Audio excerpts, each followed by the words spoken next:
born in Somalia, the war-torn country. There's no central government. I come from a minority clan, so we have been humiliated. As a result, we were able to move to Kenya, to refugee camps. In 94 was genocide in Rwanda. And then I get separated from my parents. I was 10 years old.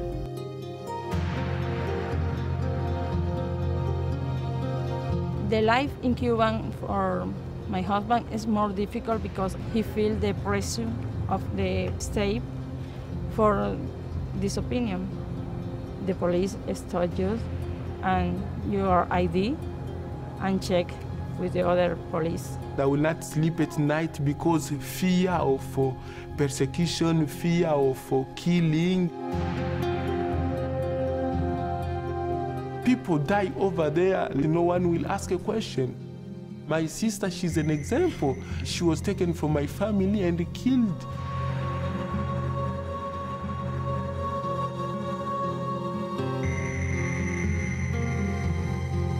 Coming to another country is really hard because first you don't know where to move and what house you're gonna get. It's a lot of money when you don't have any, so it's really hard. It's just so hard. To be a refugee, I don't like to talk about it because I always have tears in my eyes.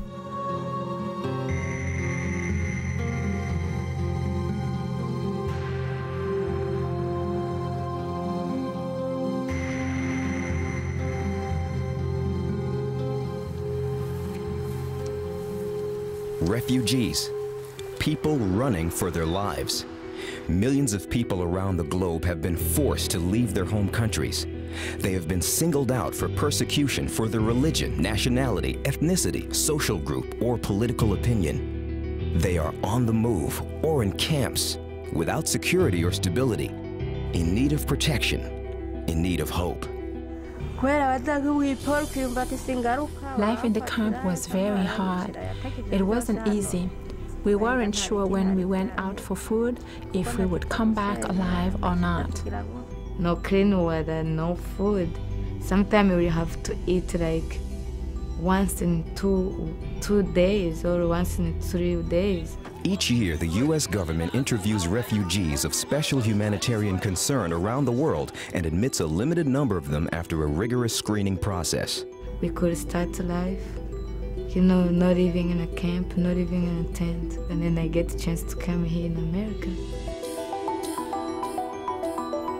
Since 1946, Church World Service has been helping refugees begin new lives in the United States.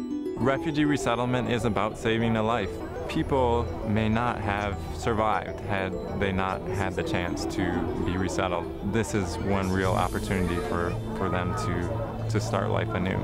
To reach a place where I can sleep and I know I can get up early morning and go to work, that was a big difference. Church World Service, participating denominations and communions, and a network of local affiliate agencies ensure that new arrivals' basic needs are met, enlisting the help of congregational co-sponsors and other volunteers to welcome refugees to their new communities.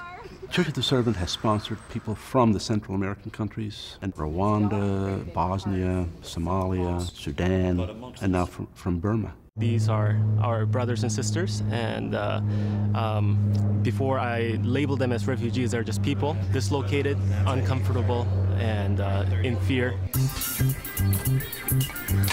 To prepare for refugees' arrival, the welcoming community collects household items and furnishes an apartment or house. Tomorrow we are having a family of 3, a father, mother, and a daughter. Today we are setting up the apartment.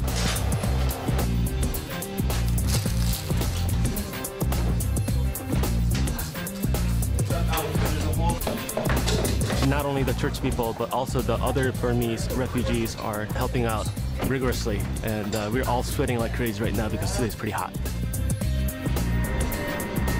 Co-sponsors and affiliate agency staff meet the refugees at the airport and accompany them to their new home.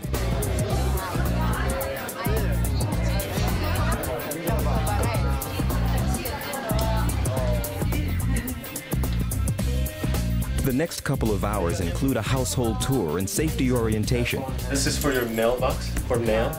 initial paperwork, and a culturally appropriate meal, usually at home, but not always. The welcoming party for Robert Juntang, Sian Ngi Neon, and their daughter Julia from Burma was so large that the meal was held in the church social hall. During refugees' first weeks in their new community, co-sponsors and other volunteers continue to help in a wide variety of ways, from transportation and grocery shopping to language practice and childcare. People need to understand that we can't speak proper English, but we are trying the best. And we need the community to accompany us through the process. I mean, to make the resettlement really very smooth, we need people around. I have an interview at 1 o'clock for a yacht, and Damaris take care Camilo in this time in the interview. I'm helping because I went through the same process. I was helped when I was in need. I do usually help them, like filling forms for them and something like that. We have a family of 7, and it's a lot of doctor's appointments, follow-up, and so that's a lot of kind of scheduling and transportation needs as well. We have other people that are working with the family to get them connected to the schools. My role with the family has been the grocery shopping piece. One, because I like to shop, but I do understand the importance of being able to go to the store and getting your food in a completely different culture. We've worked with the family as far as teaching them how to ride the rapid transportation to go to English class. We've assisted the family by supplying plants, flowers, vegetable seedlings so that the family can start to grow their own foods. The community was embracing, was welcoming, and the neighbors said, well, how can we help? If they need anything, let me know, and so their kids are playing with their kids, and they're taking the families out to the park, and I was just astounded about how they responded. Pastor comes all the time to ask if we have any problem. He really is a good person. He just loves us, and we appreciate him very much. Refugee resettlement is a journey, not always smooth, that calls on us to extend hospitality to our new neighbors, whether or not they look, speak, or believe the way we do. During the orientation, we will talk quite a bit about the importance of not proselytizing, that whatever we do, that it be done with no strings. What can we do that would be probably the most important thing to the family in the first days that they arrive here? And then the refugees piece of it is just to adjust to living in the United States, acculturating, and becoming self-sufficient as quickly as they can. The time you need to adjust, like me, I had a family of 5 people. I needed people to support me. You can't make it if you don't have people around you. A critical early step for the refugee is securing employment. Refugees arrive legally authorized to work, and once on the job, they quickly become self-sufficient. Many buy their own homes within a few years. When I start working, I feel like, it changed my life, because when I work full-time, 5 days a week, sometimes off time, 6 days a week. That's good because I can pay my bill, my food, clothing. I have a lot of friends from church sponsor, kind of encourage me to buy a house, and then I make choice where I want to live. Kevin's doing beautifully. She's more vocal now. She helps out a lot, even training. I would recommend any company to hire refugees. It's been an extremely positive experience for us, and we've received much more. We have awesome employees out of this. Resettlement transforms refugees' lives. When I lose my eyesight in 2004, I was thinking to myself, I cannot do anything anymore by myself. I need help. But when I came to the United States, I started to learn Braille right away and start to use a can and make new friends. Where I live right now, everyone is nice to me.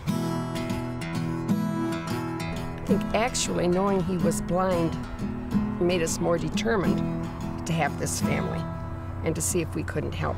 It was a tough time, but we survived.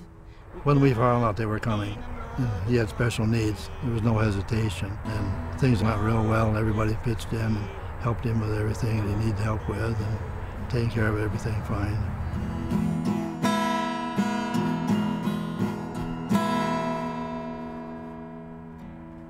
Refugee resettlement also transforms the lives of co-sponsors and volunteers.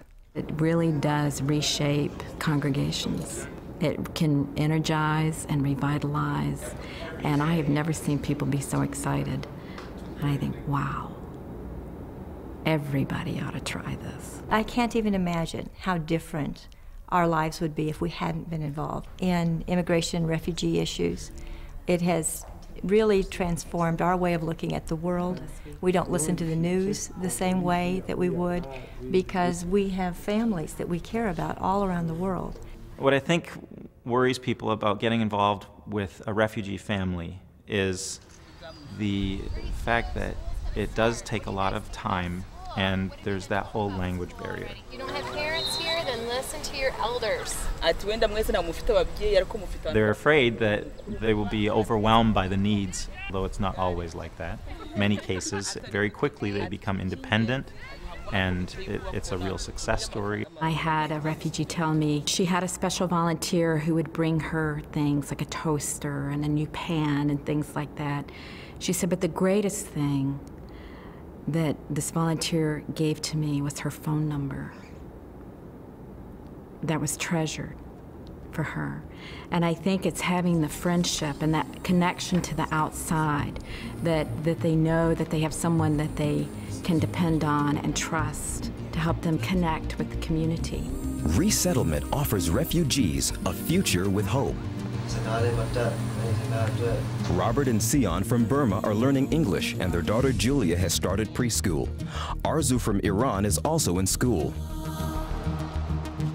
Haji from Somalia is an accountant specializing in income tax preparation, work that supports his extended family. Niyurka and her husband from Cuba are also both working now and see a bright future for their son Camilo. They no longer live in fear of constant police surveillance. I want to graduate from high school and go to college and study about music. I want to be a musician in the future. My hope is I could go to school because I won't get a high school diploma, and then I can continue with college. I choose to work in a nursing home where I'm working right now. I'm helping elder people and the sick people get the care they deserve. My future dreams is to go to college, be a doctor, and go back in Africa and help people in Congo, especially hospitals. I am happy to be starting a job tomorrow. And then I wish that my family too can be okay. And that I find another job so that I can work 2 jobs just so I can make my family self-sufficient.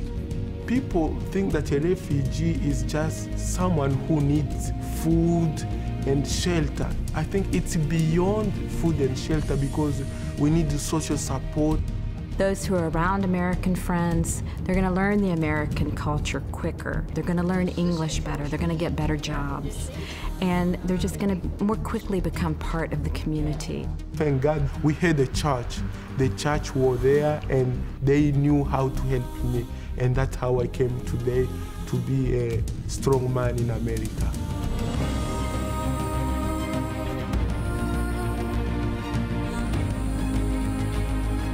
It means everything to a newly arrived refugee to have a church co-sponsor or to have special volunteers that work with them.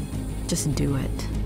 Just put your reservations aside. And I think it's healthy to have reservations. I think you need to think through, you need to plan, but put your fears aside and just go where the Spirit leads.